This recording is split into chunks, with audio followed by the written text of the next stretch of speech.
Well, Vin Diesel is being sued for alleged sexual battery. In shock news, it has Hollywood talking this morning. Yeah, let's catch up. Our entertainment editor, Peter Ford, is with us. Hi, Pete. What do we know?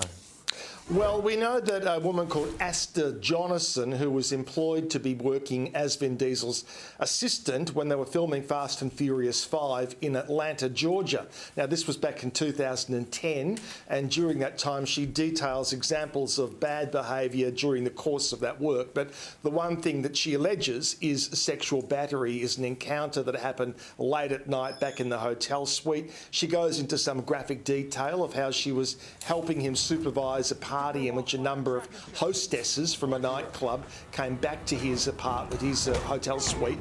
They all left, and then she claims that he turned his attention to her, and this sexual battery, she says, took place during that time. Then the very next day, she was actually fired from a job by Vin Diesel's sister, who runs Vin Diesel's production company.